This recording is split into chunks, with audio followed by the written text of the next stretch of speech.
welcome everybody to Beard of Darkness book reviews tonight. I am just so happy. This has been an amazing day. First question is, how are you, Scott Lynch, tonight? I'm reasonably disappointed, Matt. I'm reasonably disappointed. Why? I thought that you would, sort of handle that intro yourself live, like new drums, let you do your own cookie cutter, your own Cookie Monster vocals, a little, welcome to the street.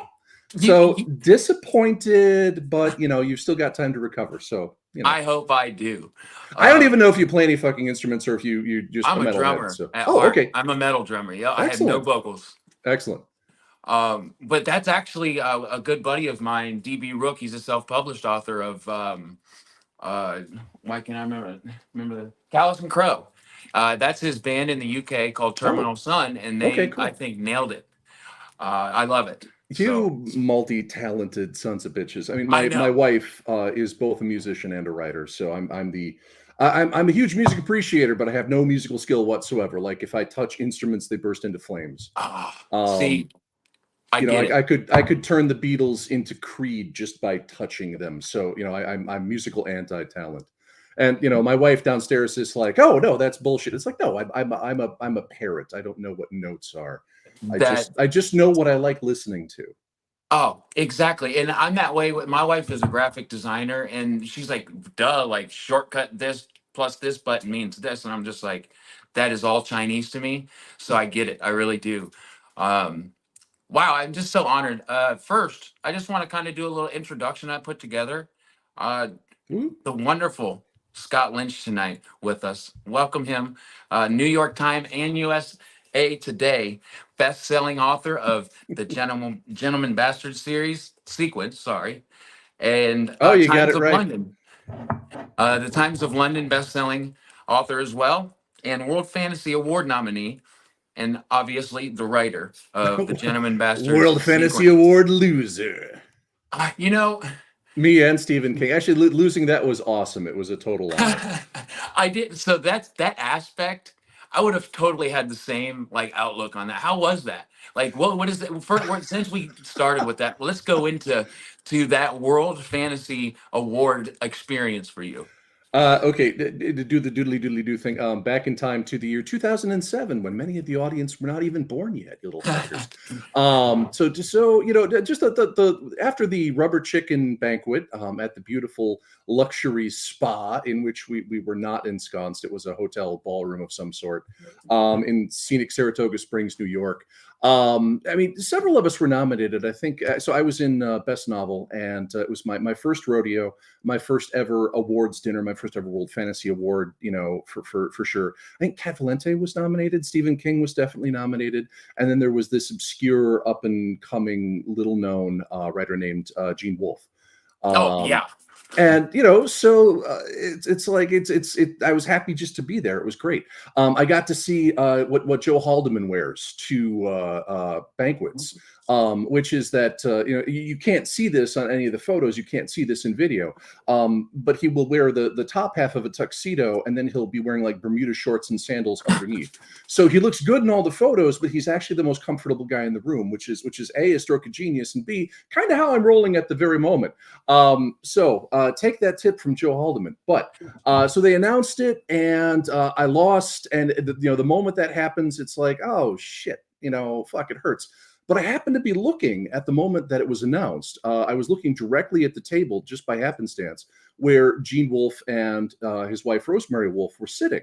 And Gene took it in the most, blase, act like you've been there before, dignified, professional. And Rosemary exploded. I mean, she just blew up. She levitated 3 feet in the air. She was so excited. And it's like, once you see an octogenarian woman, levitate like a Jedi master out of pure joy, like, you can't feel sorry for yourself for more than half a second. It's like, you know what? I lost. Who cares? It's obviously all about her. She's having a great fucking time.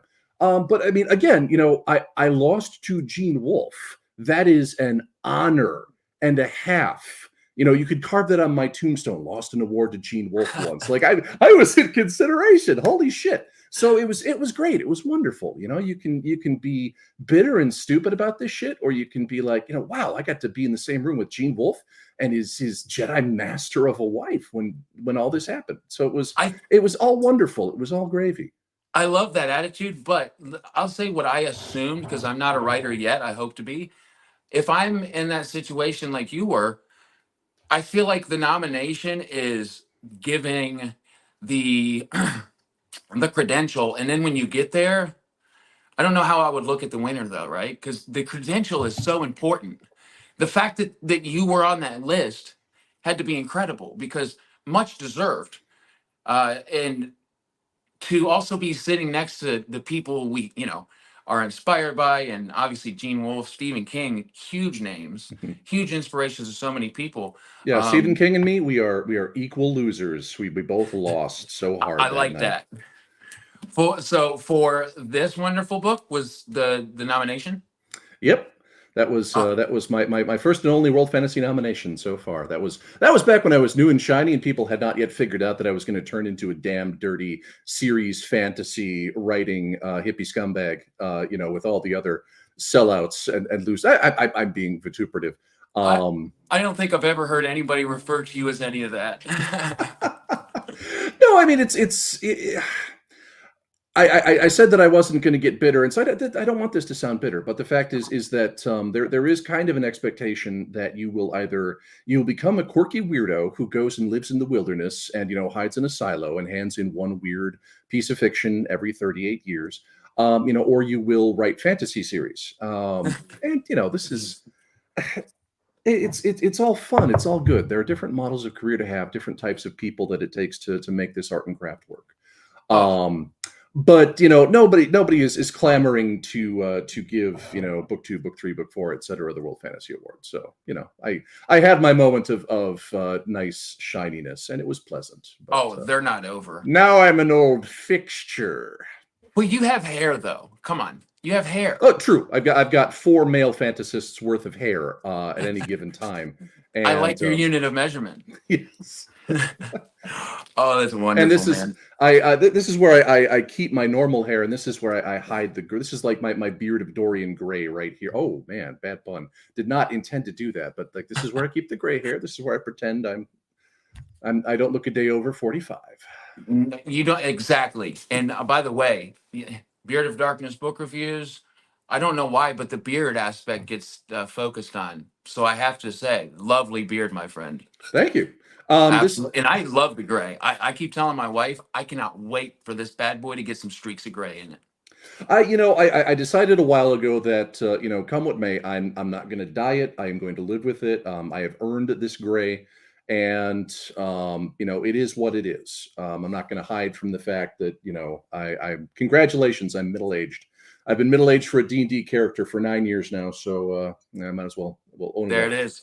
And let's just face it, I don't know if Gandalf the Grey, if he wasn't Gandalf the Grey, would it be appreciated so much? Because if it's just Gandalf the White, I love him for what he is. But if I was talking to my wife, I want to get a tattoo, a really big tattoo somewhere of a really awesome version of Gandalf the Grey. And there's a reason that we look at the gray. There's wisdom in that. There's experience. Yeah, it was. I mean, it was kind of because I've had several beards. I started. You reach a certain age and you start screwing around with it. Yeah. So I grew first the goatee when I was like 20, and my girlfriend said never do that again.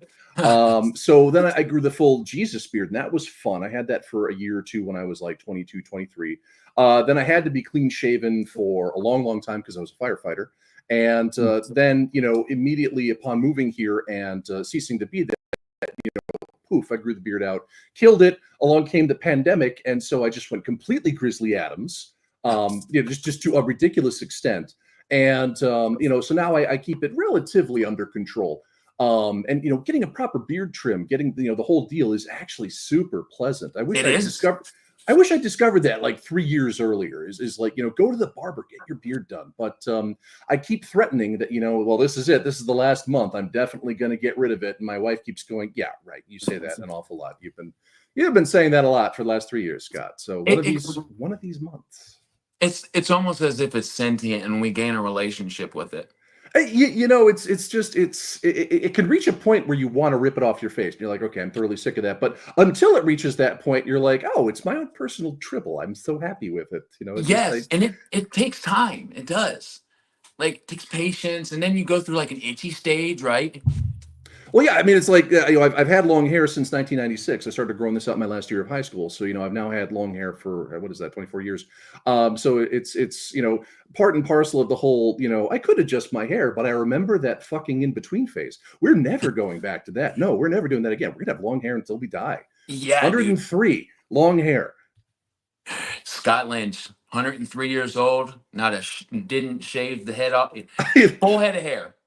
Fortunately, yes, I've inherited my mom's side of the family in terms of the hairline, so it seems to be sticking around. I tried to figure out who gave I'm me sorry. this. Oh Well, no. no. You know what? So I have to say real quick because some people think that going off on tangents, that is why I do lives. Well, This is that's good beautiful. because I am like 3 tangents in a trench coat. That is me at all times. That is But absolutely that shows the humanity in people right there. clean up top and hirsute on the bottom is a classic look. I mean, we both look like different stages of like the Skyrim character generator at this point. It's like, Yeah.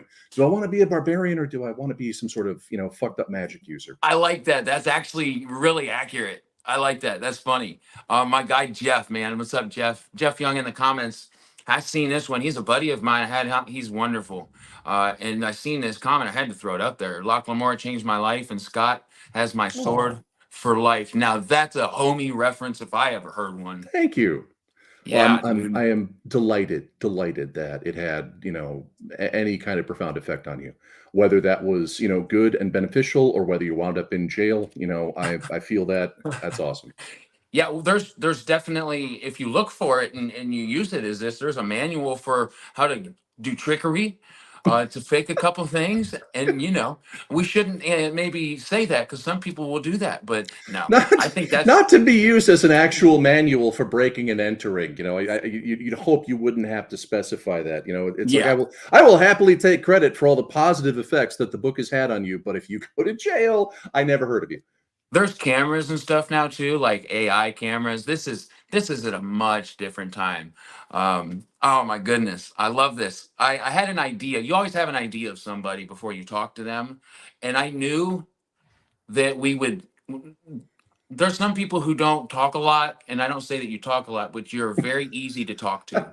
So I love that already. I had to tell you that because in an interview there's always like that question between two people: is a conversation able to be carried? Hell yes, the answer Oh, is thank you, definitely. thank you. I'm sort of an undersocialized, magpie-minded weirdo. Who I get it. they don't let me out of the house much, so The wife and the I kids, that's it. well, I need, and this is odd. Okay, so you're actually catching me in sort of a more polished state of humanity than usual because my wife and I just got back from every year we teach at a writer's workshop called Viable Paradise that lasts for about a week. So I've had a lot of actual human interaction, and now I'm back in my cave, like the weird little mushroom person that I normally am. And so there's a bit less prying me out of my shell that's necessary at the moment because sometimes, like in the dead of winter, it'll be like I've forgotten how to make human speech. Yes. Hello, tiny people on screen. How where are you? Yeah. How So does this yeah, work? So where do you hail from tonight? Where do you come to my channel from? And then where is this writing retreat? okay. So I live in scenic Western Massachusetts. I'm from Minnesota originally, and I lived in Wisconsin for a number of years. One county over the border. Geographically and culturally, Minnesota and Wisconsin are the exact same place, but they kill you if you say that. So don't tell anybody I said that. So then I fell in love with a woman from New England. So now I live in New England. We found a place. We are just north of Springfield. So we are in an area that is saturated with hills and small mountains and bookstores and colleges, and I've described it before as basically Minnesota is like somebody ironed Massachusetts, and Massachusetts is like somebody scrunched up Minnesota. Okay. It's a less flat Minnesota with slightly wetter winters. I'm mostly really happy here. So that is where we are. And the Viable Paradise Writing Workshop for the last oh god, like 25 years, has taken place on Martha's Vineyard, island off the coast Oh, of Cape Cod in Massachusetts, the holy place where they crap. filmed Jaws. Which is one of the most fun and surreal things about it, because you can look around and be like, "Oh, there's a location, there's a location, there's a location." But the whole point of the writers' workshop is that we have a little bit of isolation. Like there's internet, there's civilization, there's a town you can stroll to, there's coffee shops. Like we're not out, in the middle of a salt marsh, in sleeping bags. But you are like you have to take a ferry to get across. You are emotionally cut off from your normal life for 5 or 6 days. And so it just lends to a certain feeling of being in a liminal place, where we do basically nothing for 5 or 6 days. And this is an instructor and student type workshop. This is not like a working writers retreat type workshop. 8 instructors, 24 students, and volunteer staff comprised of people who previously graduated the workshop. And we talk craft of writing, business of writing, why of writing. We give millions and millions of hours of intense lectures, and we do group critique sessions, and we stuff their brains with as much as we possibly can, and then we send them back out into the world, completely flabbergasted, overwhelmed, and ready to not talk to people for a year. So it's a There good time. started your little baby cubs, right? Your little baby duckies, and then you let them. Yeah. And the thing is that we're looking for people, and I don't mean to turn this into like Please talk about a it. nothing but a pitch for our workshop. It's kind of intended for people who the easy part is, if you've already done the work, we're the workshop that wants you. Um, I mean, we're looking for people who are kind of ready to have that commercial and artistic interface, who are like, I'm ready to take my writing to the next level and try to get it in front of more people. And so I want to talk to people who have sold writing before, people who work in the publishing industry, people who have a lot of experience with that. And part of the what we teach there is not so much polishing whatever pieces you brought into the workshop, but trying to give you a tool set that will let you write more or less when you wish, moving forward. Wow. So we call it Viable Paradise, and I only found out about this year. Pardon me, because Clarion is probably the most famous science fiction and fantasy writing workshop in the world, but Clarion is a 6-week commitment. So just I was never able to go. I dreamed of it when I was like 20. But like just that financial commitment, that separation from your normal life, that's not so, even with scholarships, that's not something that's easy for a lot of people to achieve. Sure. So the Viable Paradise was, most people can't do 6 weeks, but how about 1 week? And Okay. like that's the one intense week. That's the whole idea. And I originally started going just because my then girlfriend, now wife, was an instructor, and I was just her plus one. And then someone got sick, and I was there to plug the gap. So God, I've been teaching there since 2012. Every year we've had a workshop, with one or two exceptions. I was able to take a year or two off and just be in residence, but I've been there as an instructor for the last dozen years. I had no idea about that and that you did that. Couple things. I talked to all types of authors, self pub, trad pub, old, not old, but different times of trad pub, different times of self pub. And what I hear that you specify and teach is what I hear the most is what people, authors on either side of the spectrum, have the most issues with, to market themselves, to bring themselves in front of people. So I hear you putting yourself into this community, already have blessed the community with wonderful work, and now putting even more time into it, talking about the ins and outs of being a successful writer and giving you those tools, making it more accessible because it's not 6 weeks like Clarion, right? I hear it. That's wonderful, dude. I had no idea.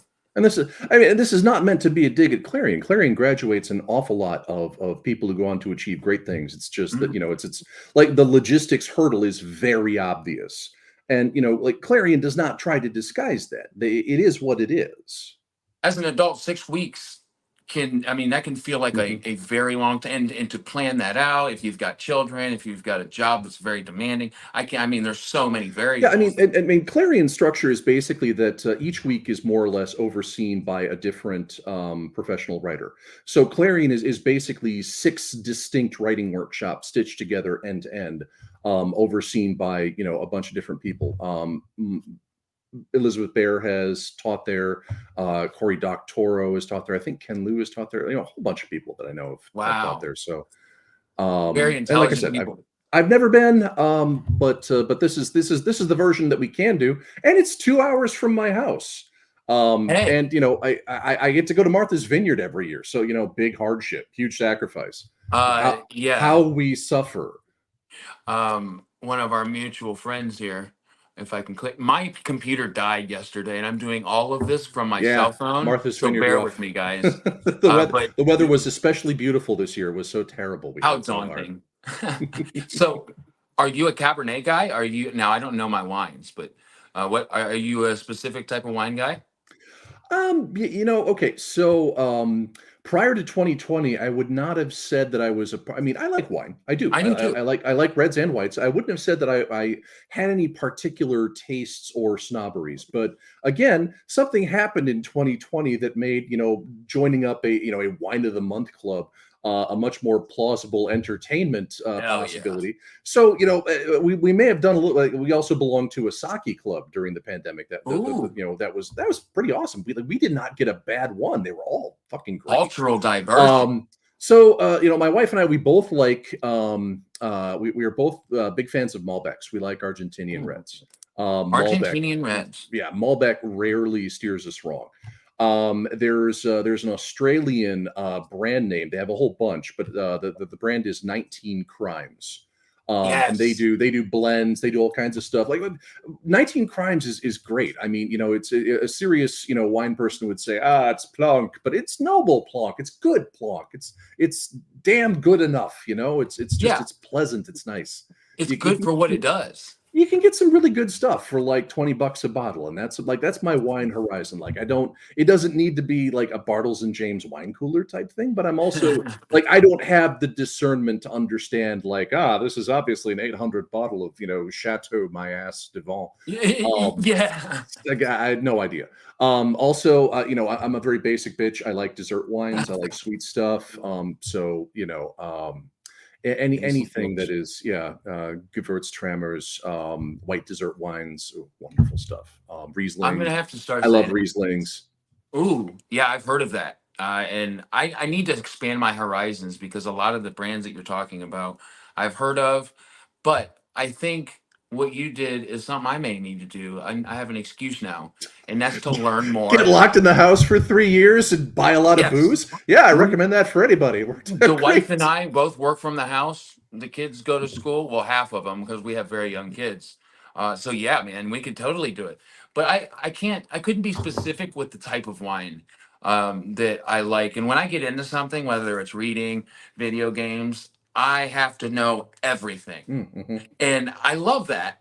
But it's also sometimes a lot of time, right? It Oh takes a yeah, lot of yeah. time. Yeah, and it's like, I like what I like, and I enjoy discovering things. I just, I don't have any corners of my personality invested in being like the best possible wine guy that there could be. Like, I've got certain tastes in scotch, I've got certain tastes in wine, I've got certain tastes in bourbon. But I'm not like total alcohol snob. I've drank some pretty foul shit in my time.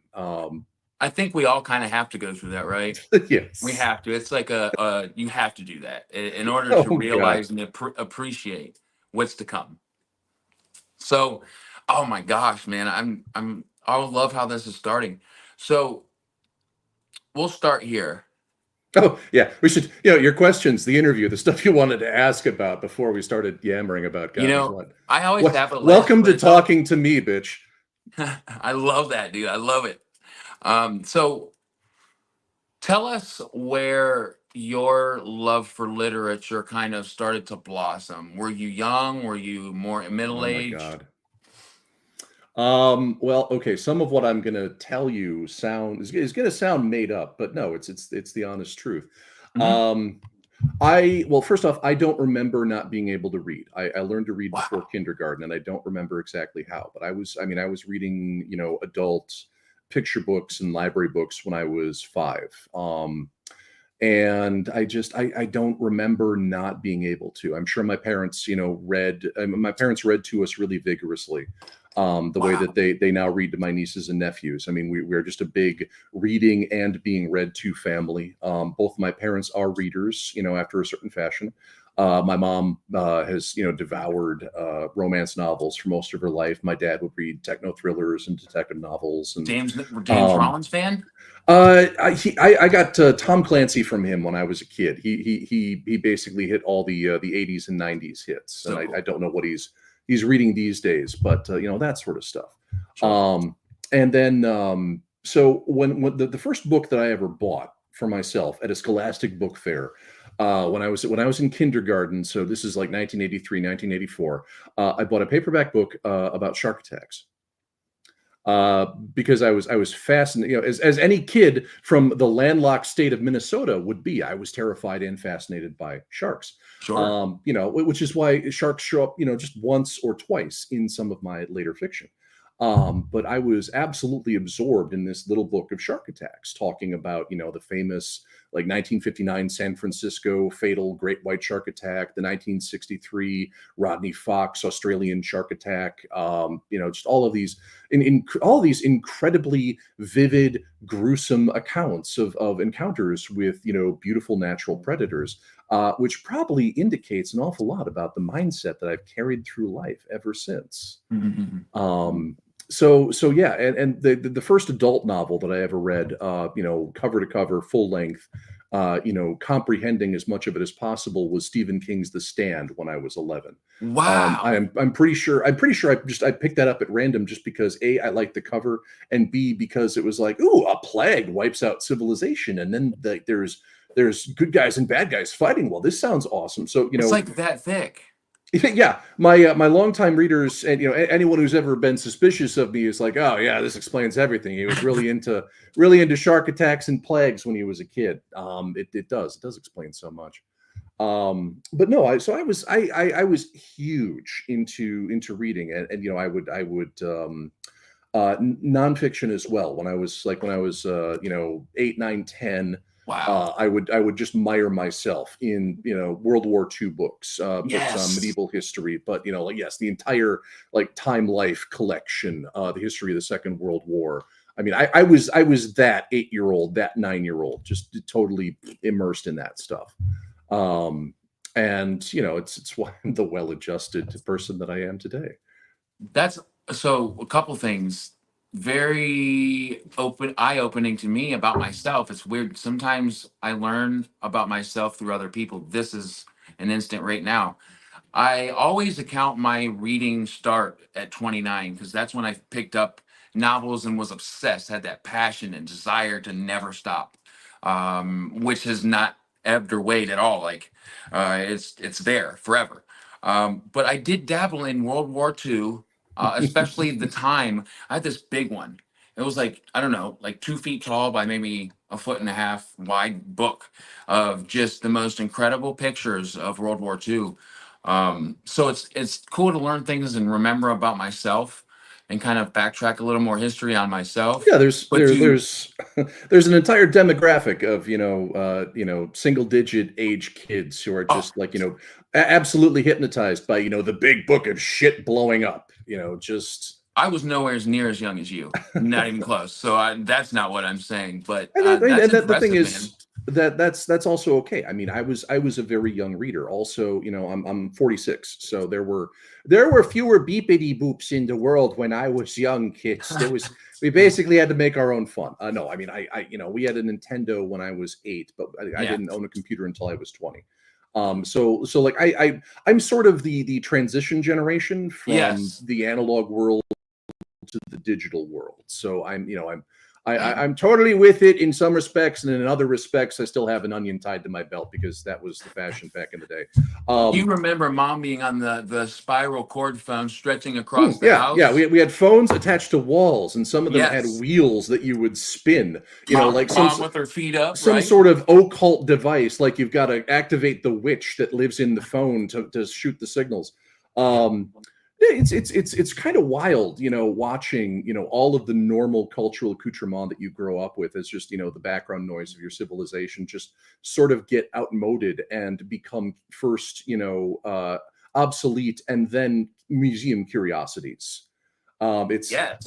so it was fascinating when I saw it happen to other people, but now I'm in this picture, and I don't know how I feel about it. Isn't it funny how everybody becomes their elders at some point? It's like, Oh okay, God, yeah. right? I mean, you live. You kids, you don't know what's coming for you, but it's coming for you. You Yes. live long enough, and you become that cringeworthy, gray-bearded, long-haired weirdo yammering about rotary phones on a podcast. It will Inevitable. happen to you. Um, Inevitable. but I mean, also, like I said, I was a very young reader, even in a reading family. And there's no normal way to be a reader. There's no right way to be a reader. A lot of people don't get into fucking novels until they're in their teens, 20s, 30s, whatever. You come to it whenever you come to it. You get there when you're going to get there. I learned to stop obsessing over this, a long time ago, because this is a constant refrain in literary circles. Oh, the kids aren't reading anymore. They don't they don't want novels. They only want the video games, or they listen to this and that, and they're all on their phones. And it's like, well, yes, in a sense, things do change. Things are always changing. But you know what? Sooner or later, people bump into fiction, and if it's going to take, it takes. And if that happens when they're 12, cool. If it happens when they're 42, also cool. What's important is that we get there in the end. Oh, um and the yes. thing I've realized is that there's an awful lot of the patterns have changed, the adoption patterns have changed, but the kids tend to get there in the end. Their friends give them books, even if they don't find out about it until they get to college or whatever. Or they read stuff on AO3. A lot of people who would not characterize themselves as readers per se are devouring thousands and thousands and thousands of words a day on AO3 because they want their fandoms. They want continuing stories from that. Yes. I was at a school, a couple of years ago doing an interview, with some of the youths, Mhm. and they were asking me about my work, and I asked them what their, what did they like to read, and one of them said, I can't actually remember what it's called, but it's kind of a lit RPG thing that's just in browsers. And there's like there's 150 chapters of it, and it's been going on forever, and I couldn't even tell you where it is. And I'm like, okay, that's cool. You wouldn't characterize yourself as a reader, but you are reading every single day. You're obviously super invested in this, and it's obviously several novels worth of information. So the Yeah. patterns change, but readers are still with us. I love that you kind of went over that, because it's a lot of the way that I felt, and I guess what you basically did was just kind of gave me a little more verification or reassurance that my way of coming here is good too. I didn't read a single novel until I was 29, and now I can't stop. See, So yeah. I would highly agree with what you said. Yeah, did obviously, looking at your bookshelves, looking at the YouTube channel that you run, looking at all the stuff that you're obviously, completely bughouse nuts about. Oh, I am. Like has it prevented you from enjoying literature? Are you not, completely head over heels for it? Are you not enjoying yourself? You got there. You got where you needed to And be. and also, I say things that I prove wrong. Just kind of being negative towards myself. Uh, for instance, I want my kids to grow up reading. I don't want to force anything on them. I want them to do what they want to do to a point. But that's important to me that they read, and that's become something. My 5-year-old, who's my oldest kid, he's got the Scholastic book fairs, and he loves those, and that makes me so proud. I guess I was holding myself accountable for the imagination that I didn't start creating or working on until I was older. But now, like you said, I'm working on that, and I guess bringing it up is just, I guess I've been hard on myself about that, but I love the way that you explained it. Yeah, it's we have to be forgiving, with ourselves. We're mortals. We're human beings. We're only here for a while, and we're Yes. we're imperfect to begin with. Yes, sir. And the only time that's too late to get into something is when they're putting dirt on the coffin. Up to that point, it's never too late to start. It's never too late to improve. It's never too I late to, love to pick that. something up. My grandmother, Georgine. Mhm. Um, God help me. She taught herself how to read novels because she wanted to read my novels. Oh my I was just gosh. when I first published the damn things, I just kind of assumed like, okay, so my grandparents are going to be proud of me. They're going to buy a copy. They're never gonna read it. So 2 days after I hand her the book, Grandma calls me and she's like, "I need some explanations for some of this stuff, Scott." I'm like, "Oh my god." My grandma was randomly flipping through the book, and she just like there's not a lot of sex scenes in the lives of Locke Lamora, but there is one semi-explicit sex scene, which is more about Locke's failure to have sex. It's just that there's so much on his mind that he can't, he Sure. just can't go through with it. So I get a phone call from my grandmother about this. Grandma's out there somewhere. She's probably not watching this, but no, Oh, Grandma, I'm so Grandma glad. George is completely fucking awesome. But she says, "Well, I was randomly flipping through your book, Scott, and I got to the part where he is with the courtesan and he can't get it up, and I found that so interesting.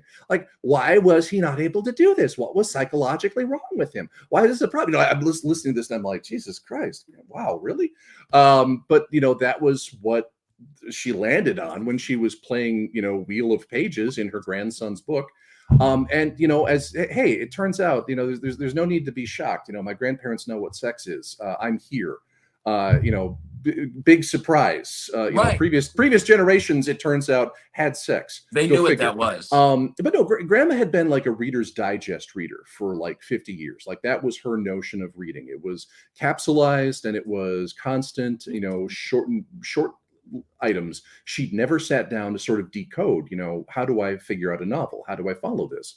And, I'm not going to say like she hasn't done it with a lot of other books, but she's actually read mine. So Wow. I have one special oldest fan, and that's my grandma George. And she was so fucking mad at me when she got to the part where I started killing certain main characters. Yeah. She was like, "I can't believe what you did to It started sounding like a redacted normal and fan. redacted and redacted. You I don't believe you're actually a Lynch. I think you were adopted. I only have 4 grandchildren." But no. So it's been a lot of fun, sort of exploring things Oh, through her eyes as well, because she same boat. Like this was just like the novel is a thing she didn't interact with. She didn't have a framework for interacting with it. She didn't know how to go about reading it, how to go about enjoying it, and she stuck with it. Bless her, just because it was her grandkid who was doing it. I had the most amazing relationship with my grandmother. And to just kind of put myself in maybe a similar situation, that has to be an all-time high. That is so special, man. I'm so glad that you shared that. That is so cool to me. And she's still here. She's still with us. She Wow. I she did not actually expire of shame. After completing the existing books. So Fire of she's shame. she's been nothing but supportive. It's been Wow. wonderful. That There is was so a awesome. question that flew past. Someone had Okay, asked, "How guys, are the they're on cats?" my phone, guys. These are going so quick. I'm so sorry that I can't catch them like I normally do. Please, Yeah. which Also, one like, was like it? I said, sorry, we acknowledge that shutting me up is an exercise in futility. Was it that one? The cats. Oh, yes, the cat. Yes. Since we are in the library, there is a slight chance you may occasionally see some brown pixels in the distance. Ooh. That is Molly, the weirdo upstairs survivalist cat. But she Jackie's been here for is like 20 minutes before we started. she's kind of shy. She doesn't like loud noises. She doesn't like the unexpected. And now I'm talking to a computer screen in a previously unused room. So I think she may be like actually, hiding under the bed doing this in our general direction. The other cats are downstairs with my wife right now because she was having salmon for dinner. And so Ooh, they are staring intently at her. But yeah, Molly is the upstairs cat, and Duncan, Gurney, and Fafford are the downstairs cats. love those And names. For many many years, ever since I was a teenager, I'm a huge Dune freak. I always wanted a pair of cats named Duncan and Gurney. So when we went to get cats, when we bought this house 8 years ago, we found a pair of half brothers, and we're like, well, Oh, this is perfect, absolutely perfect. And everything was perfect except for the fact that they'd acquired sort of a groupie. They had bonded with this little weirdo, Molly, in the shelter, and just like we didn't want to separate them. So oh. we got a Duncan, a Gurney, and a Molly. Molly Millions, from William Gibson's Neuromancer. What And is your favorite thing about cats? I like how they are absolutely not in charge of everything, and how we humans are totally in control of our environment and our schedules. Mm. And I also like how I definitely don't have a horrendous case of toxoplasmosis controlling my entire brain and nervous system. I'm very happy with the cats. No, The- I've always been a cat person ever since I couldn't even have cats until I moved out of the house, because the mom did not like cats. My mm. mom has since become a dog person, Ooh, huge dog person. Oh, thank God. my mom And bred it's cats, dude, oh, and wonderful. it wasn't pleasant. I wasn't a fan of cats until Okay, I was a okay, little okay. over. Well, when you're breeding, they were. It wasn't like this crazy amount of cats. It was two cats, and she only tried it once actually. And they're called Cheeto cats. Cheeto cats, I believe. Oh They dear. look like mini cheetahs. And this little hobby Ah, she went into, I got tired of cats for a little while, but I respect it, and I love how a cat does not give a shit. uh, no, they no. are cool. They don't need anything or your reassurance. They got their own No, reassurance. we've I mean we've got and four completely different psychologies in these little idiots. I mean, Duncan is it really is, Duncan the valorous and Gurney the just. I mean, Duncan is this garrulous little tuxedo cat who looks like a butler, and he is friend to everybody, wants to be picked up, have his belly rubbed, extremely sociable. Gurney is very dignified. Gurney is muscled like fucking Panthro from the Thundercats. He is just Oh shit! he's very very Thundercats. very much self-contained, and a weird little gourmand. Like he will, pluck sushi off the edge of chopsticks if you're not paying attention. I'll get you. Fafford is a complete basket case. We named him after a redheaded barbarian for a reason. And Molly is exactly like her namesake, an extremely feral killer Oh, who's not meant to socialize in normal ways. oh my gosh, I love that, and I love that there's fans here that are privy with the fact that that you have cats and I love cats. We Um, we for whatever reason we are averse to having all of the things we leave laying around the house stay where we put them. That's why we have cats, because we love random surprises and barfing in the middle of the night and shit right. that gets moved. Duncan actually broke one of my wife's Hugo Awards. Oh my She's gosh. got four, so he picked the most elaborate and expensive, and he did that cat thing where he's like, off the shelf, crash, and we're still trying to get that thing fixed. So yeah, Duncan, my technically Duncan. my wife has three Hugo Awards, and Duncan has a Hugo Award. It's his now. He claimed He it. claimed it. Um, He's like, so this yeah, one's mine. it's as if we needed it. We live in an eccentric old house. We're both writers. Obviously what we needed was an additional dose of chaos and weirdness. So four cats, hey, that fucking supplies that. Hey, I feel like that could spark some creativity, at least. it Um, it does, whether it's that they have very expensive vet bills or whatever. I wanted to share with you. I waited a really long time to become a part of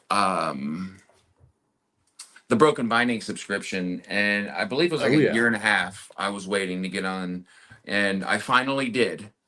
And it just so happens your trilogy was my first. My what was the first set of books I got.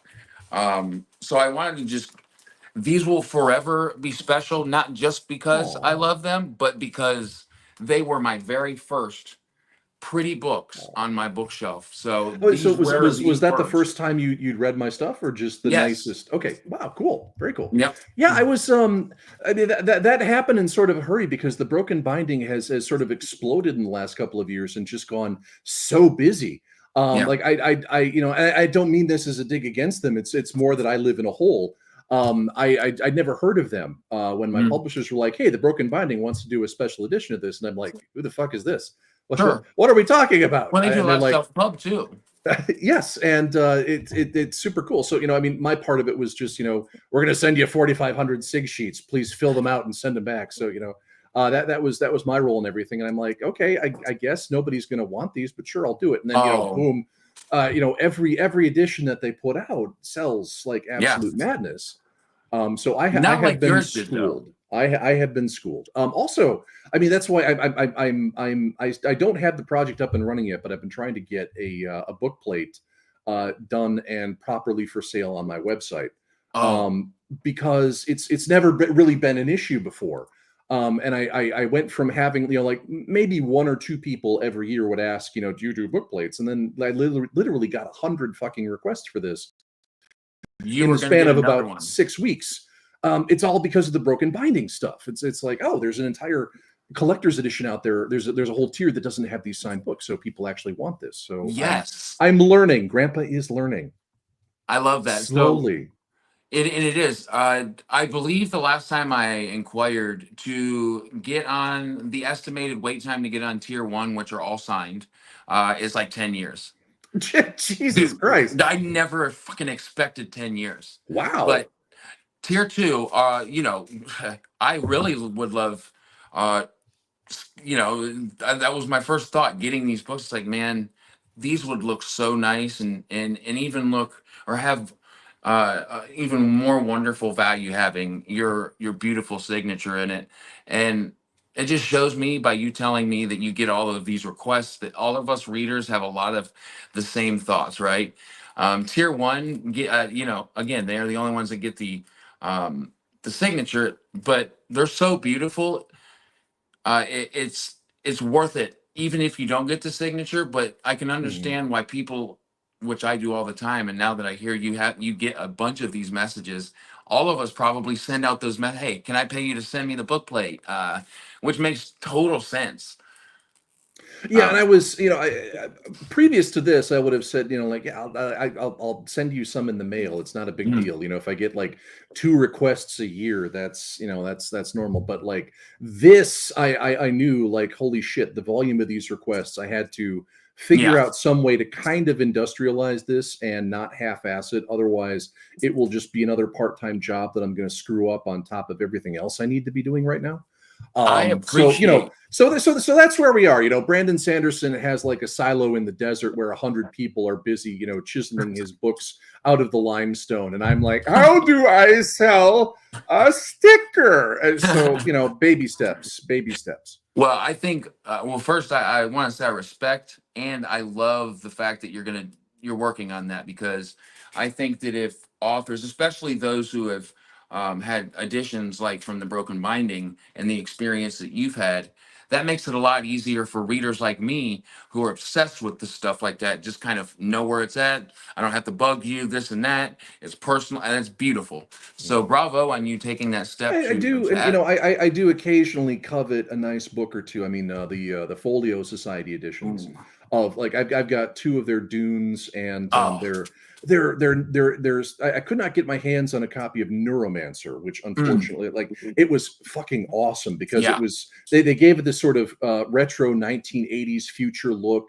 And the bookcase is like a cyber deck that opens up, and it looked beautiful and gorgeous. And of course, I missed it. My buddy John Wiswell just found out he's having a Barnes and Noble special edition of his novel, "Someone to Build a Nest In." That's going to have like these gorgeous sprayed purple edges that looks like Oh, they took Grimace and put him in a blender, and so they are Grimace colored. Um, that and is that's beautiful. that's a very gruesome thing for me to say. I apologize if I've ruined anybody's childhood there. It's a vivid purple, but they're so gorgeous. I'm like, damn, how do I get other than like playing the nepotism card? Where do I go? What Barnes and Noble do I steal one of these from? I want one. Sure.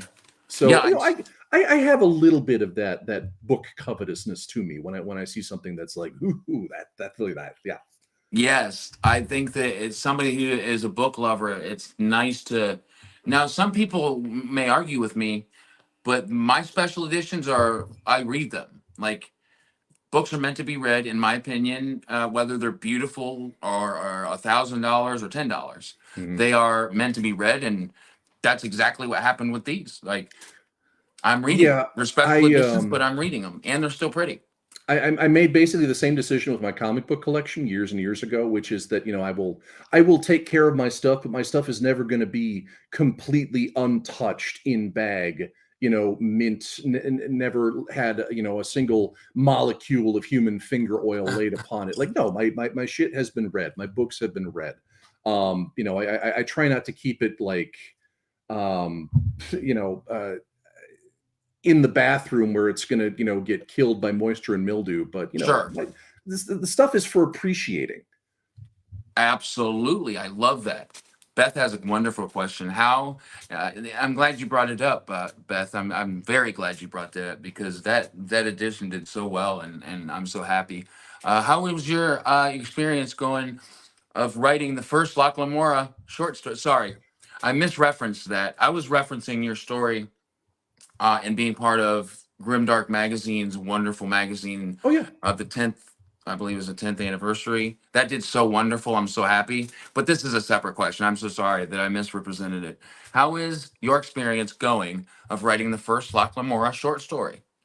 Okay, so the experience, well, okay, so most of it was actually written. What I've had to do was chop it in half. Okay. For because Grimdark has on a per issue basis, they have relatively strict word limits of about 4,000 words per item, and you know, so they were like, "Would you like to do something?" And I was like, "I would love to." You know, I really should have been in touch with you people sooner, and I'm you know, I'm so pleased you've reached 10 years. Um, I have an 8,000 word ish piece. But I could maybe chop that in half, and they were like, "Let's do that." And I'm like, "Yay!" So I turned one short story into, you know, two halves of one short story, and actually it worked out really really well. It was, I mean, you know, quite an experience. I mean, there's this psychotic slave driver of an editor named Beth Tabler who works. Oh, Oh, hi Beth. Is this question from you? Hi Beth, how's it oh, going? I I didn't mean, know she's it's from great. either. She's wonderful. She knows where I live, and she definitely doesn't have people watching me. She's great. I love She her. doesn't know It was knives or wonderful. nothing. No, no, it was wonderful. It was great, and I chopping the story in half got me to move sort of its emotional climax and its emotional center into a slightly different place than I'd originally conceived of, Hmm. and that turned out to not be a problem. It turned out to be one of those bits of happenstance that improves the final product, or so I think. You know, I'm its parent. Of course, I'm not going to say, you know, bad things about that. Uh Why would you say a thing like that to me? How terrible oh. editorial abuse. No. Oh. So no, they've been wonderful. And that was a wonderful, wonderful issue of the magazine. I mean, just Yeah. crammed with so much, you know, me and Anna and Mark Lawrence, and you know, all of their usual, you know, panoply of, you know, they'll do multiple essays per issue. They'll review everything under the sun. So it is just, you know, it's not just me. Yeah. It's a fire hose of content, not derogatory. I use the word, you know, in its rare, you know, positive connotation. Oh, you were very Um, clear. so Very yeah, clear. so I hope the issue did okay for them, and I hope people stay excited about it, Yeah, Grimdark because magazine is one of the biggest influences I had when like starting my YouTube channel because I knew I loved books all of a sudden. I knew I wanted to review books. I had no idea I was going to do interviews. No ideas. And since then, I have just been blessed to talk with the most incredible people. I'm actually talking with one at this moment, and it's oh, just thank you. something in my life. I had like you. You could have had a million. I could have had a million choices to pick from, and interviewing authors was never have come up. But it's one of those things that has profoundly shaped me as a human, as a dad, as a husband, and as a an adult, something that I get giddy over, something that is so important to me. And I'd just like to reiterate that because it's so important to never give up on that, because I had, like I said, no idea I was going to be into books, and even more into kind of the personal experience, which is kind of what we'll start to get into, of the writing process, and sometimes it being emotional and what the inspirations were, and especially stuff. I'm sorry, not an hour into this, and we're finally running screaming toward Right. the structured notes we had for the interview. But Awesome. Grimfell is just noticing your beautiful library behind you. So I definitely This had to is throw that up there. this is one of those like, if you look behind me, this is it. This is the final step in certain marriages. Like, Mm, saying, want to get married is one step. Moving in together, actually, having the vows, having the ceremony, and then mingling your libraries. When you mingle the fucking libraries, you're donezo. That's it. it's We official. plan to be here for the next 50 years. It's done. This is hers and mine. So we've done it. We've mixed the streams, and at some point this winter, we're going to have the gigantic "What the hell do we do now?" party, where we pull all this stuff off the shelf, and we sort it into some fashion. Yes. But this is the room that we're in, and I will just go like this for a sec. Yeah, absolutely. So this was okay. So the front of our house. I'm sorry. I will digress one more time before we proceed to the reason you wanted to have this interview. So the front of our house is older than the back half of our house. The front of our Okay. house is from 1742 or thereabouts, and the back of our house was built around 1900. To turn this place into a boarding house. So this previously, like the previous owners of the house, didn't do much with this front of the house. These rooms were just empty, so we were like, let's build the core of our library into here. Directly across the hall is our bedroom, and you can see in the doorway there, we have paperback size shelves that go into the hallway, and those will continue down the hallway. I'm not going to go out there. Sure. But so this is essentially, this is the heart of the operation, but the library is intended to kind of spill out across the whole second floor of our house, which is good because like we don't fucking stop buying books. We Dude, can't. it's an upset. I It's a real problem. I get it. we really like we have enough. My to be read pile is just ludicrous, and I've ceased calling it the pile, and I just refer to it as the obelisk of shame. And still, we go out, we go to the store, buy 2 or 3 books. It's just what we do. We're just sick. Yes. So yeah, so we got our shelves. We got a nice. We do need to adjust these curtains. Like we still have the ancient. Oh, yeah, you got a little leg nook. Yeah, we have Little a chill lovely little nook. nook that we are going to get like a custom cushion for to make it properly comfortable. Sure. But those curtains have to go. Those are the placeholder curtains that were left to us, bequeathed by the previous occupants, and they are absolutely like Bequeathed. fucking haunted by Puritan ghosts or some shit. So no, Man, I love we've your got to get vocabulary. something a little less doily like is what I think. Other Uh, than that, we're super super chuffed with the place. oh man, Because yeah. the carpet, all like we put this hardwood floor in, and the carpet used to be like literally like Muppet Barf orange. It was this Muffin absolute Barf. like Jim Henson workshop color, does not exist in nature, and it was very amusing, but it was time for it to go bye bye. You see a carpet like that, you want it to have a conversation pit. Otherwise, it has to go bye bye. Oh my So anyhow, goodness. I'm sorry. You wanted to talk about No, literature or no. some shit like that. Like I told you at the beginning, the context that we get into during the interview is my favorite thing. The questions, I love those too, but the stories and tangents are my favorite. I wouldn't even call them tangents. I would say that they're just natural parts of a live interview, and the reason I do it. Cool. So I think it's cool that, well, a couple things. Library, that equals badass, first and foremost. Second, you and your wife have a spot to cohabitate your evolution of buying and gaining books over the years and put them in one spot. That's one part. And I get, like I just said, this is new as well. But actually categorizing in some way Yes. and coming up with that way is a whole new monster. So I'm just going to wish myself and you at the exact same time the luck and the patience to get through that part as well, because it almost seems like that's a bigger part. Yeah, it really is. I mean, God help us. I mean, we're gonna organize all of our fiction as fiction and just do it alphabetically. So that deals with that. Ooh. And then we're not gonna fully like Dewey Decimal System everything, but we're gonna divide everything into like four major nonfiction categories, and Okay. then sort of organize by topic within that. So like it's not going to be excruciating. It's just going to be a lot of physical work. So Yeah. yeah, what the hell? You Books know, are heavy. Wow, I did not January in know. Massachusetts. Yeah, that's the other thing is like we have determined we are never moving this fucking library ever Oh, again. Because my library, when I started out, like the first time I moved out of my parents' house, I had like 200 books. So that's a couple of cartons. And and I've moved like 13, 14 times since then. And with every move, we pick up like another carton of books, and oh, we've reached the point where it's like never again. We might move, the books stay here. yeah. We are God help us, never moving another fucking carton full of hardcovers as long as we live. We have done that a sufficient amount.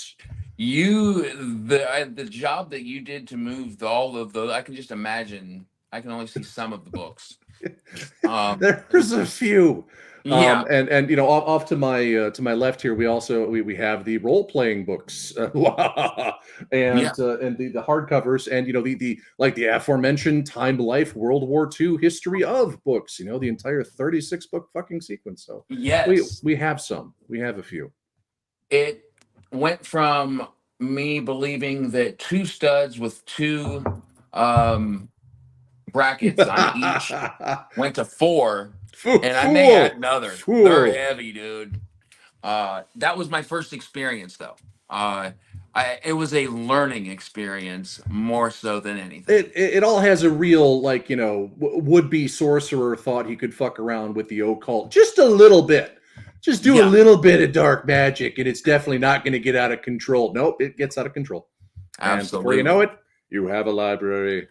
But I don't think that the amount of work that goes into putting a bookshelf up and maintaining the weight that's going to be on it for years will ever deter me from going and buying more books. That's the No, main no, part. it won't. I mean, we talk about toxoplasmosis in terms of cats, but whatever we have for books is so much worse, Yeah, it's an and obsession. that's great. It is. I love it. And at the same time, it's like my wife wants to slap it out of me, but she couldn't. It's permanent. Hmm. Um, so I wrote some general questions, and you decide how far you go into them. Absolutely. Okay. And I love when I kind of get the chance. Well, of course I do. I love getting the chance to ask these questions. We've got some inspirations. Um, who do you see, or who do you feel have their hand in the way that you specifically wrote and are writing in the Gentleman Bastard sequence? Um, yeah, what inspired that spark, that moment for that flower to start blossoming, in which these three books and the short story and anything else that's going to become a part of the sequence came from the foundation.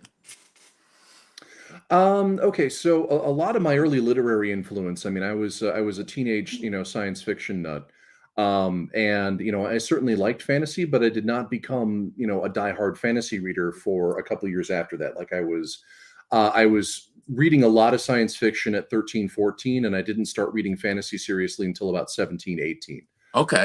So yeah, because I was kind of a science fiction snob for a couple of years. Like, yeah, I'm not going to read fantasy, I read science fiction. So I was, as a teenager, I was very heavily into Dune, and all. I mean, I tripped hard over Dune. A lot of 14-year-olds do. Like, we are a demographic. Um, because I mean, Dune is a marvelous book about. I mean, when you are an awkward 15-year-old sort of trapped inside your own head. Because here's a book about how the most dangerous entity in the universe is an awkward 15-year-old. I mean, Sure. that's a pretty great fucking fantasy right there. Right. Um, so obviously the documentary Dune. was very important to me. But all of Frank Herbert's work, I became a teenage Frank Herbert junkie, and I read everything that he'd ever published before I graduated high school. And I wish I'd had the chance to meet him or talk to him, but he passed away in 1986 when I was 8. That early? I had no idea it was that early. Yeah, he was 66. He was born in 1920. So he died when I was in second grade. Wow. Which is a real bummer. But I fell super hard into all of his stuff. I fell hard for the work of a science fiction writer named David Brin, the author of Startide Rising and the other books in the Uplift sequence, and one of the best short fiction writers in science fiction. Isaac Asimov, the Foundation sequence, when I was 13, 14. Joe Haldeman, The Forever War, was a huge influence on me. I got heavily into Harlan Ellison. I got very heavily into Ursula Le Guin around that time. Then my gamer buddies came along. Neil Stephenson, William Gibson. Cyberpunk was a huge influence on me. I read Neuromancer when I was 14. I read the whole cyberspace trilogy when I was a teenager, and started reading Bruce Sterling a couple of years later. So those kind of bookend the cyberpunk experience for me. And I didn't read Walter John Williams until I was much older, unfortunately, because my teenage self would have loved him. I finally read Hardwired when I was like 40, and I'm like, damn, this is a fucking banger. I wish I'd read this when I was 16. The Forever War is one of those books that just, forever, once you read it when you're 15 or 16, and it shakes you up forever. See, yes, that was life-changing. Yeah, absolutely. And but again, this is all all this stuff is ostensibly science fiction. I wasn't reading fantasy. Along come my gamer buddies when the second half of high school, and these guys are handing me stuff like the Icewind Dale trilogy by R.A. Salvatore. Dungeons and Dragons books. Like I'd never read Dungeons and Dragons books. I barely started playing D&D, but they gave me this marvelous little adventurous trilogy of novels that was a lot of fun. One of my and this is weird as it sounds, this was one of the most formative events of my whole life. There was a kid in our gaming group who came up to me in the hallway at school one day when I was 17.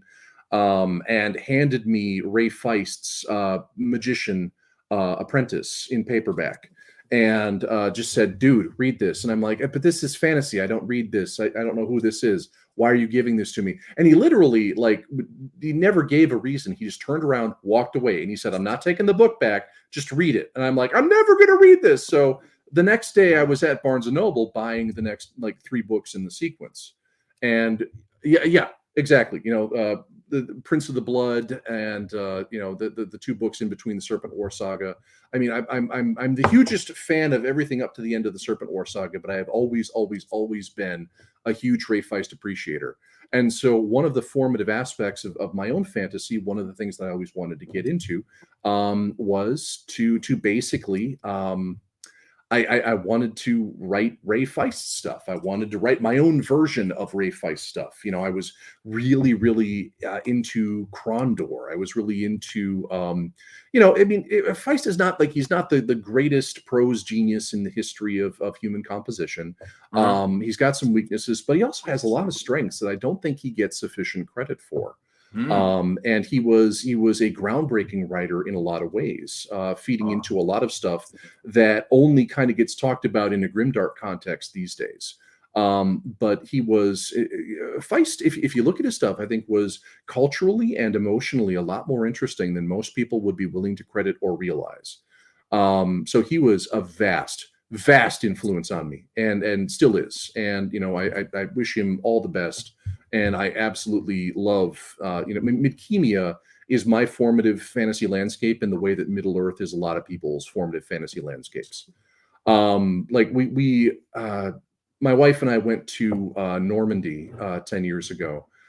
We were staying with friends there for a couple of weeks before we went to the Worldcon, which was in Britain that year. So I was wandering around in the hills of Normandy, and the farm fields, and just the look and the feel of things. And the thought that came to my head was, I found it. I found Kreide. I found Midkemia. This landscape is what Midkemia looks like. And so Feist will always be super important to me. Always. Do you know he's been on the channel? No, Holy no. shit, dude! Well, I okay, couldn't I'm gonna have to fucking go believe it. look that up. I was I'm not gonna put him into your interview, but the astounding way that he talked about touching millions of lives, he actually cried. And what you're talking about, Hmm. I'm gonna email him as soon as I can and just tell him, look, No, man, he was. he's so in tune with the people he influenced over the years, and that's the most important thing to him. Feist was crucially important to me, not just in an artistic development sense, but I mean, he was a couple very difficult points in my life. Oh, also, the Daughter of the Empire sequence that he co-wrote with Janie Janie Words. Wirtz, also, fucking amazing. Also, a huge influence on me. Um, uh, Feist books were there to serve as anchors during a couple really, really difficult spots of my life, whether those were, relationship difficulties or, my then girlfriend's relationship difficulties.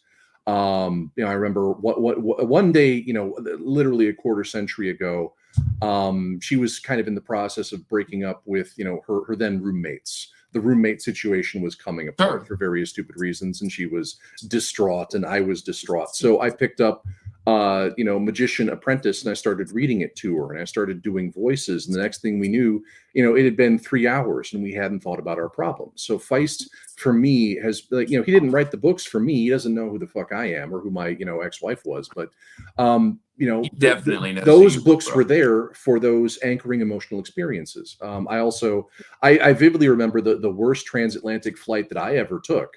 Coming back from England on one of my publicity tours, I was sick and I was, nauseous, and the plane was up and down through a storm. And it was absolutely like, the back of your brain is telling you, well, this is it. You're going to die on this stupid plane flight. It's over. And the only slender thread maintaining my sanity and tethering it to the earth was Ray Feist's. It was one of his the series after the Serpent War, where they discover like the 10,000 evil assassin automatons that are Not buried even in an ancient close to temple. that Okay, far with okay, him. I assure Yeah. you, okay, it works. But like a Ray Feist novel, once again, was the only thing keeping me glued together while this plane was preparing to plunge into the North Atlantic. And it's like, again, he didn't write it for that purpose. He doesn't know who I am. He didn't put it in my hands, but it was there for me when I desperately needed it, because the alternative was like clawing my own arms off. So Man. so I understand that like when you can do that for somebody, when you can provide that experience, I mean, he should be proud, because I'm one of those people who's had those experiences with his books, and Yes. I love them. I love them, warts and all. I love them dearly. Feist But will you've always also always given be a them. favorite.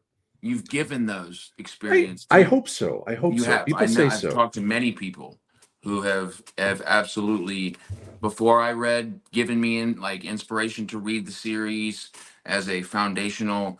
In fantasy, it has left its mark as a foundational point forever, and that's not just my words. Now it is, but before it was my own words. That was an aspect to start these three novels.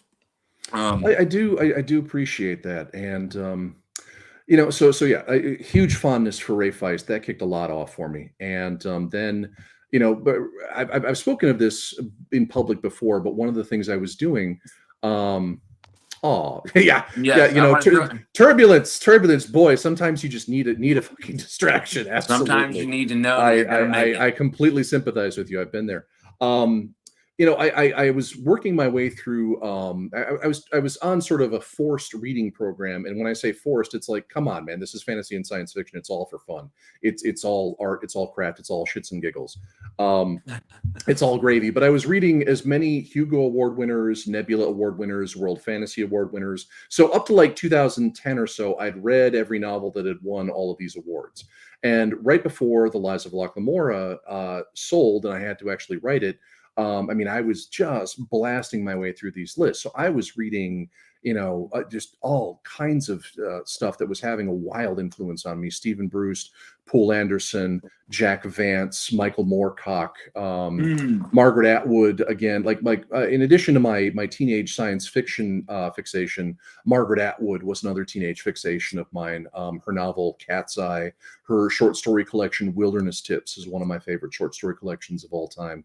I couldn't tell you exactly why I fell into, it's a disparate sort of thing to fall into. I like cyberpunk. I like, sword and sorcery. I also like Margaret Atwood's, slices of Toronto life in the 1970s.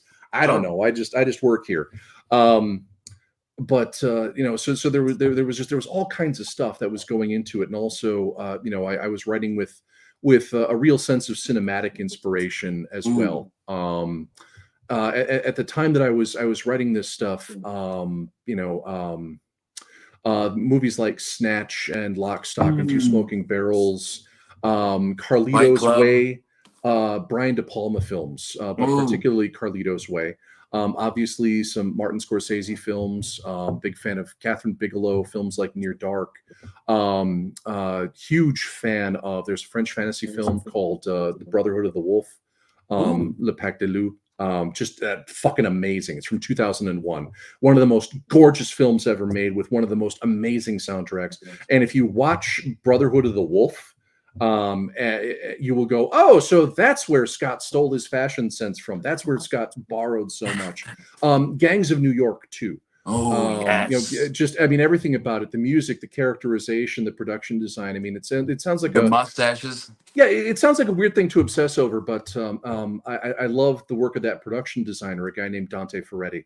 And I only know who he is because when I was a teenager, really into vampire stuff. So I loved and do love the movie version of Interview with the Vampire. Yes. Which came out in '94, and I had for many years I had an Interview with the Vampire poster directly over my desk, and just at eye level is the credit, production design by Dante Ferretti, so I couldn't miss it. So one day I looked him up on IMDb, and it turns out that this guy has designed like half of my favorite films. This is the guy who did the production design for The Adventures of Baron Munchausen, The Name of the Rose, Gangs of New York, Interview with the Vampire, just, banger after banger of absolutely unique, Baroque, elaborate visual styling. All of that, obviously, I mean, if you look at, what I'm trying to describe, what I'm trying to create in terms of, Plunkett and McLean, absolutely fucking excellent movie. With that sense of, not just, highwaymen playing around, but also that sort of punk sensibility of, adding modern music to a very historical context, even though the history is very, very well done and very specific. Plunkett and McLean is an unjustly forgotten movie because it's very difficult to get your hands on now, and it should be streaming in a million places. It's brilliant. It's absolutely amazing, and it definitely went into the Wurlitzer to make the Lives of Luck Memora.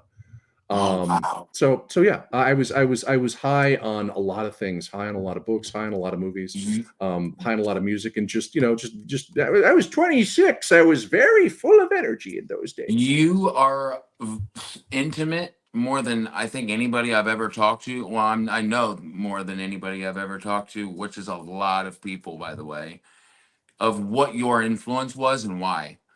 You just spit that as if you rehearsed it for 4 years. I love that. I mean, some of these are questions I've answered before, and some of these are things that I've talked about. Like I've I think if you decide that you want, a life that is in art and craft at some point, you have that moment where you by accident or happenstance, you find out what you want to do. You see the effect you want to have. You see the influence you want to have on people. And there were two of them for me. Believe it or not, Saving Private Ryan was a huge influence on me, because I saw that, when it opened up in 1998. I was working very hard at that point to kind of define, who am I as a writer? What do I want to write? And it was the opening 20 minutes of that absolutely merciless, gruesome, Omaha beach scene that I kind of realized that, like, wait a goddamn minute, that is part and parcel of what I want to do. Is I want to have that sort of effect on people. I want to write fantasy that is not bounded by convenient rules that protect the characters who are inside it. I want that sense of mercilessness. I want that sense of desperation. I want that sense, the fairy tales and the rituals and so on and so forth. I want those boundaries removed. Humanity. I want to write something mean. The other thing that was, okay, this is going to sound incredibly stupid, so I'm going to try to articulate this. I'm a huge Depeche Mode fan. One of my favorite bands from way back when, ever since I was a little kid. Believe it or not, I got Depeche Mode from my mom. There's a concert video, Depeche Mode 101, which follows them on a tour in 1988, 1989. And there's a scene where it pans across the crowd as the song Blasphemous Rumors is playing. And there's this little section of fans who are just absolutely blissed out of their minds on this song, possibly on other things, but mostly on the song. They're like, they're part of a crowd of 100,000 people. They are just surfing the moment. They are completely nuts for the music. And they are, waving cigarette lighters and singing along with the lyrics and just absolutely lost in it. Just absolutely thrilled to be there. Like if they died at this moment, it would be the culmination of their life. They wouldn't be unhappy. Like I don't want my readers to die, but I saw that. I saw that on screen and I said, that is what I want.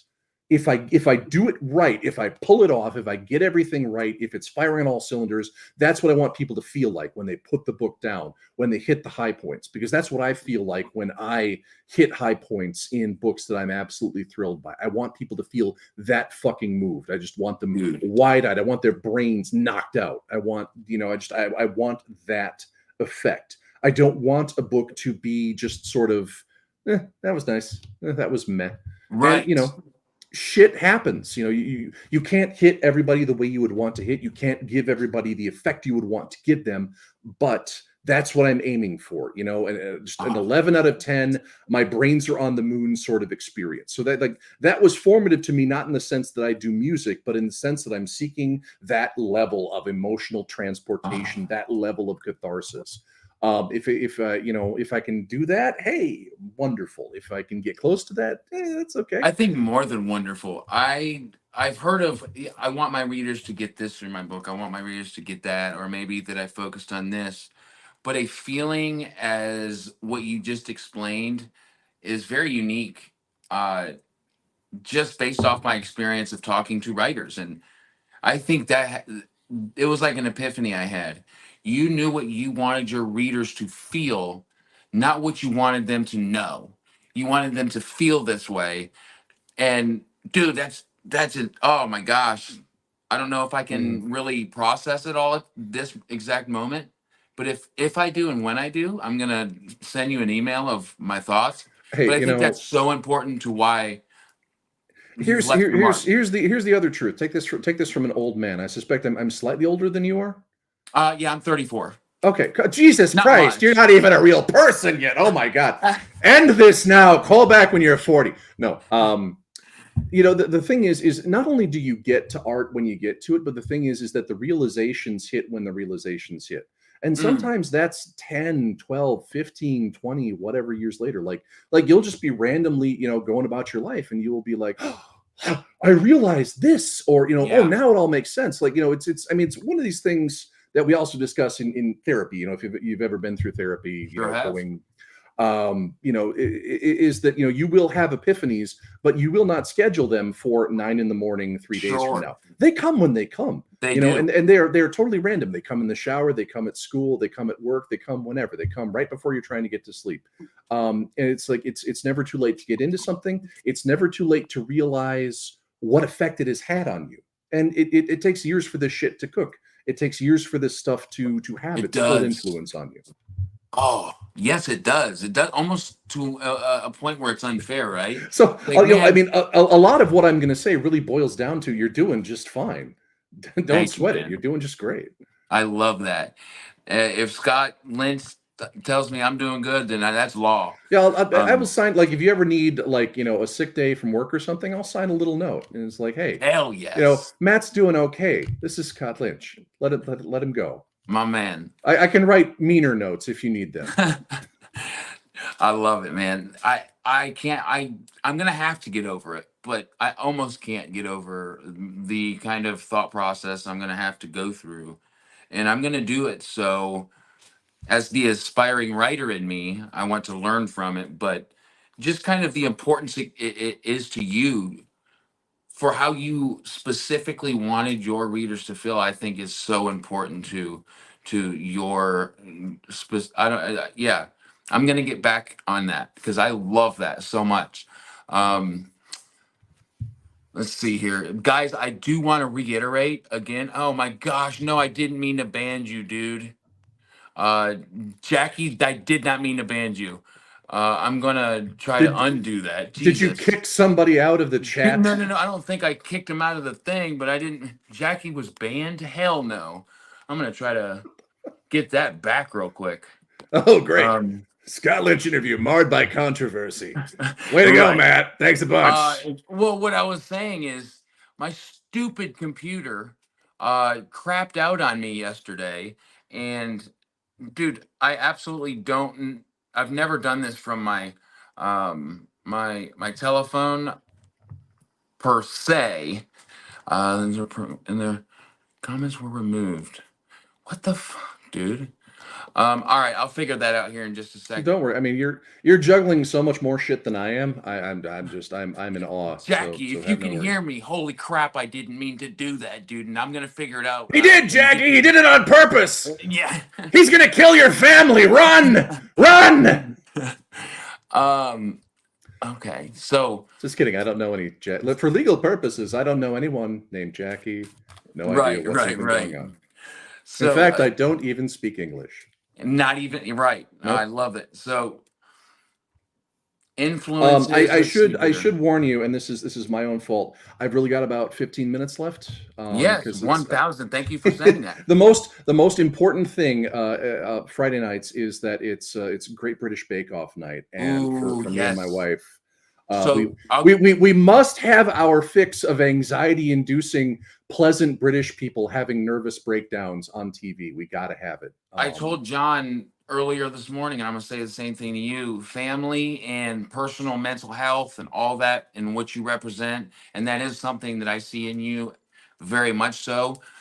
Respect more than anything in this world. So 100%. I'm gonna get to Thank my you. last There's question, and there's I also want you to get to that. there's nothing torturous about, like, we make cocktails, we lay on the couch, we get Hell comfy, and we yes. watch Bake Off. So this is kind of our Friday night ritual in Bake Off season. So That's I can awesome. stick with you for a little bit. No. You're good. So I've had more of an experience than I mean, I knew this was going to be wonderful, but So I'm so glad you brought the guns with you. Matt, forgive Um, me. Forgive me. I mhm. forgot one person. Actually, I forgot two people. Uh-huh.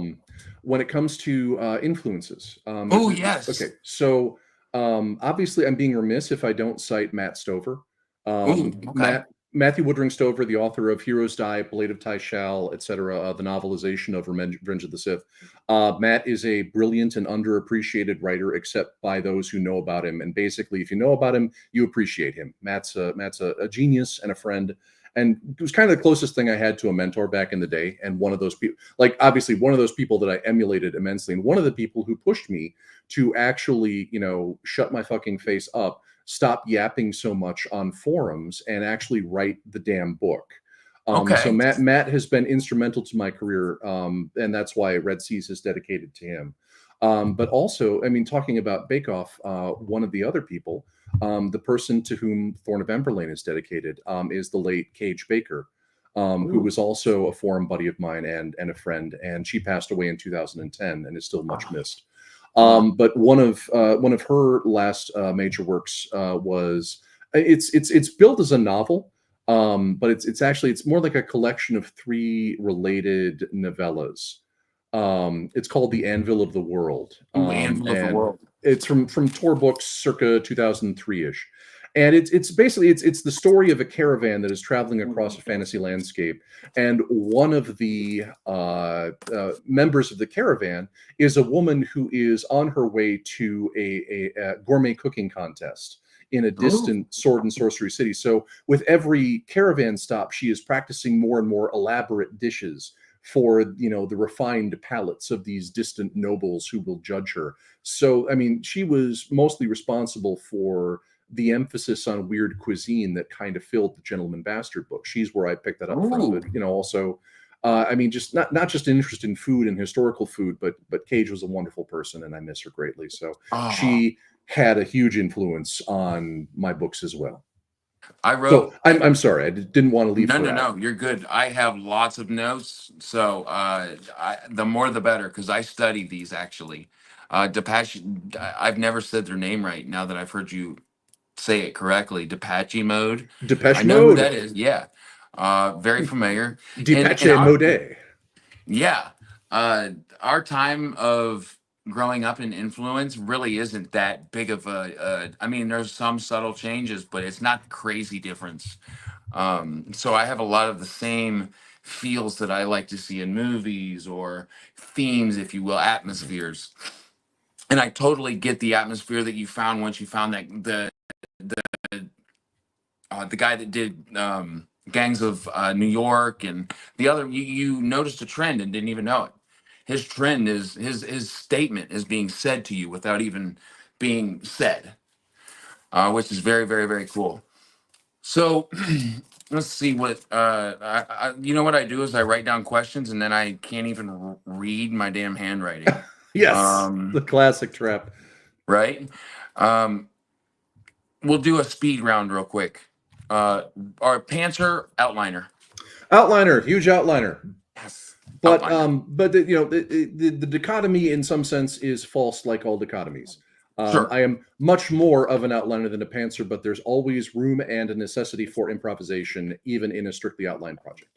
So in my head, it's like I have to give myself a direction to go, but I don't want to say exactly where I'm going, so the creative process can happen. Exactly, exactly. You are trying to start here and reach this point, but what you don't realize until you start the project is that you can wobble all over the place and stray.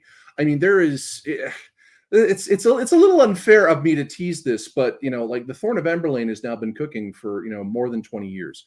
There is Okay. shit happening in the final version of it that like I had no conception of until about 2020. Like, I mean, the final set of changes the story has gone through deviate significantly from what I always assumed it was going to be, but we are still heading toward the same, set of endpoints for the story overall. It's just that I've discovered new paths that I can take and new reasons for taking them, Okay. and that's part of the process.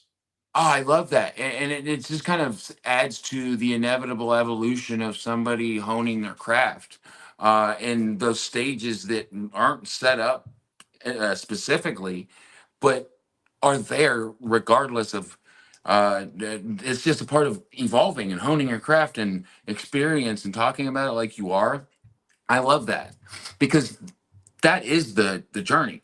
Uh, whether it was, I'm a drummer, so when I started, I was this, and now I'm this, and these are my influences. That's how I relate to authors such as yourself, kind of talking about the evolution of that process, and it's inspiring because I want that to be in writing myself. I think getting over thinking I can't do it, right? Being what do they call it? Nope. I Imposter syndrome I type hear thing. pitter patter on the floor behind me.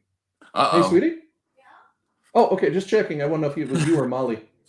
I promise I won't keep you much longer. Okay. There's a bake off going on. Yes. And Jackie is back in here. I was worried about that. I'm so Oh, sorry that good, good. happened. Okay, I'm glad that Yes, potential lawsuit. You were in a real actionable position there for a moment. So Jackie, I love you, I'm and glad this we is the got that first time you've sorted. been on the channel. I'd never do that to you, on purpose. Um, so what's being worked on as much as you can talk about at the moment, and kind of what can we expect from the wonderful Scott Lynch in the future, near future, late future, whatever it is that you'd like to talk about. I don't know who that guy is, but I can tell you what I'm doing.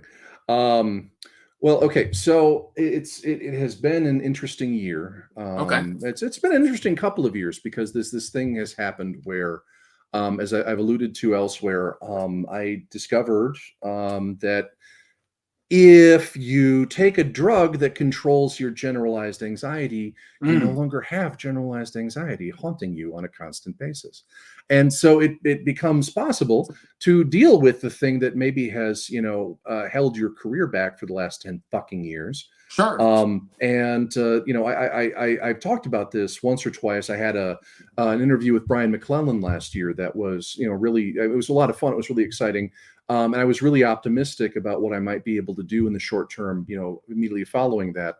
The schedule has not quite shaken out the way that I had wanted to, but, here is the situation as it stands. Um, Between 2009 and 2023, I sold about 6 pieces of short fiction. Okay. I had one novel come out in that time and 6 pieces of short fiction, and getting them out of me was kind of like pulling teeth. Very Sure. difficult because of the anxiety issues. Oh yeah. So far, this year, 2024, I've sold 5 pieces of short fiction, and I have a pretty good lead on selling a sixth. All right. So in 1 year, I have just basically doubled my short fiction output. In addition to working on my longer projects, in addition to getting the novella projects going, in addition to, yes, I am absolutely working my I mean brains that. out on Thorn of Emberlane. And the thing is that what's changed this year is that rather than, hey, maybe we'll be able to kind of see some stuff from me in the future, I am now actually handing things into people. I am now actually selling things to people. I had a short story appear in Sunday Morning Transport. I had a short story appear in Grimdark. I just signed a contract for a piece of work for hire that I'm super excited about. It's somebody else's IP that I absolutely cherish. I'll get to write a short story for that very early in the new year.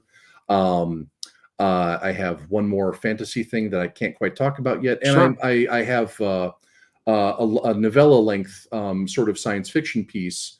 Thank you. Yeah, the that reading at Fantastic Fiction and NYC is so much fun. I love doing that. Oh, that's so Um, cool. and I have one more novella length piece that will appear in a fairly major genre magazine, which I think is going to show up in their January issue. Plus, of course, the second part of Loch Lamora and the Bottled Serpent in Grimdark magazine. So a lot more of my stuff is now leaking out into public because I no longer have paralyzing asthma attack like conniption fits when I try to fucking show people my I'm work, which is so fucking one of those, happy. like, it's a minor drawback if you want to write for a living.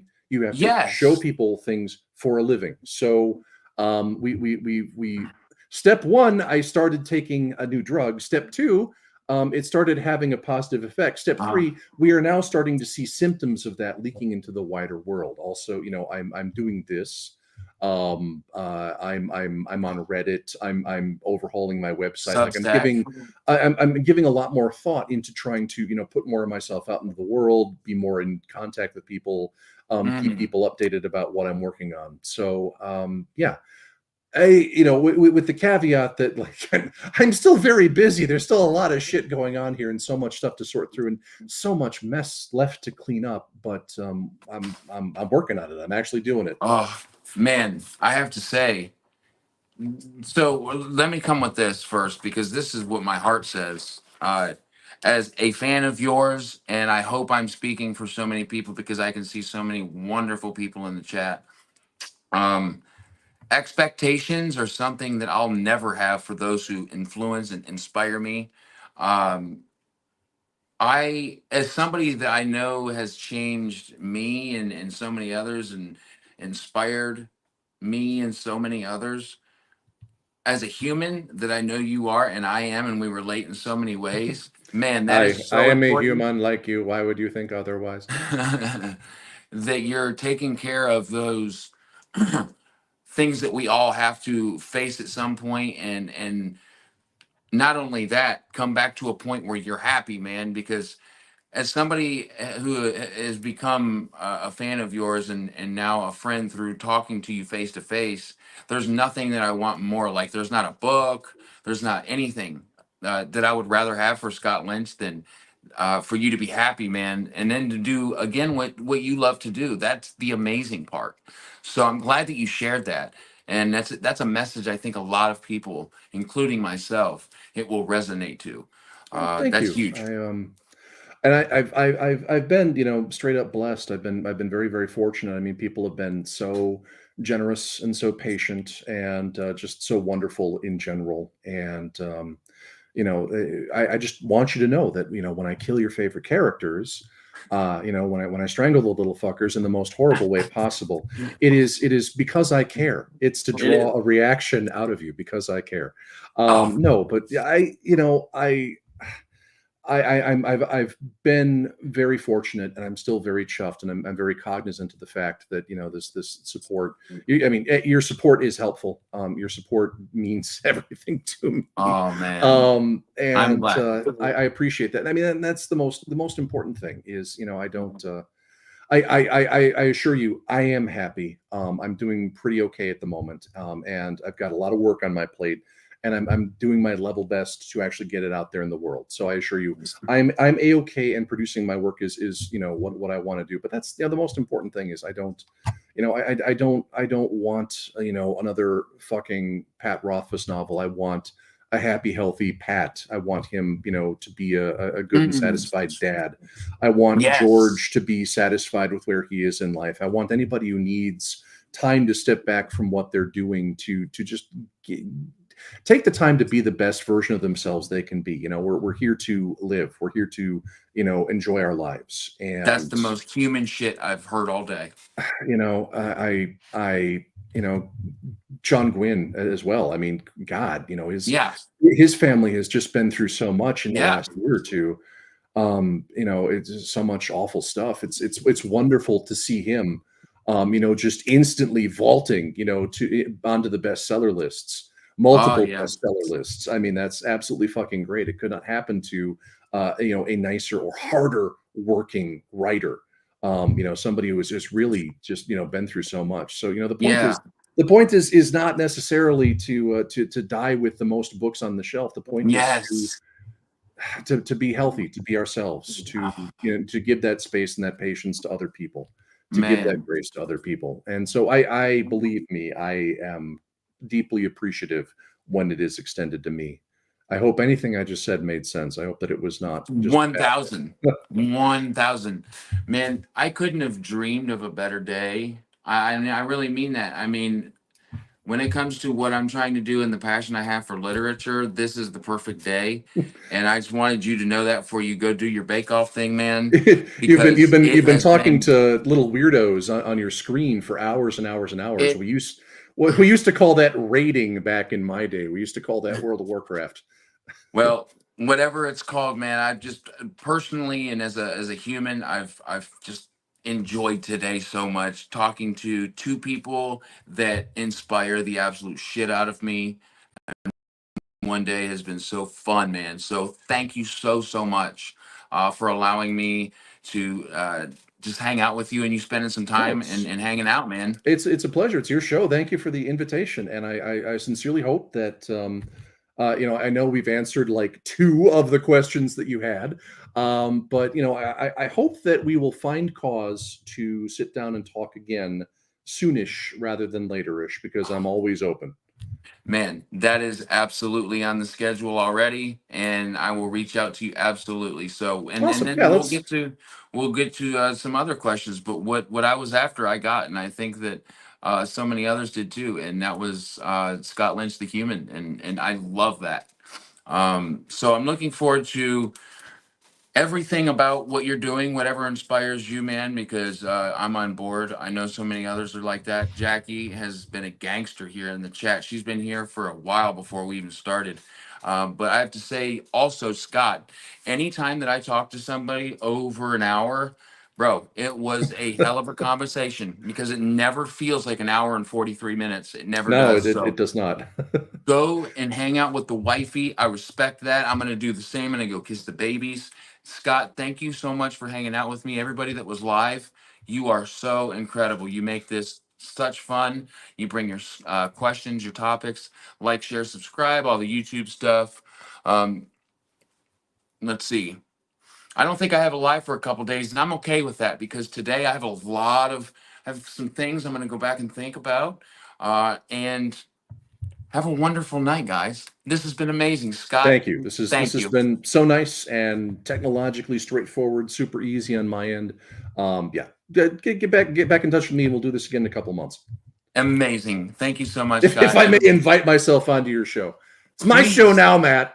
It is. I'm the captain now. I'm okay with that. Yes, sir. Well, You awesome. have a Thank you. wonderful night, Scott. Thank your wife for letting me borrow you. Everybody as in the well. chat will Thank have a you. wonderful night. We'll talk to you soon, guys. Cheers, everybody. Thank you so Cheers. much.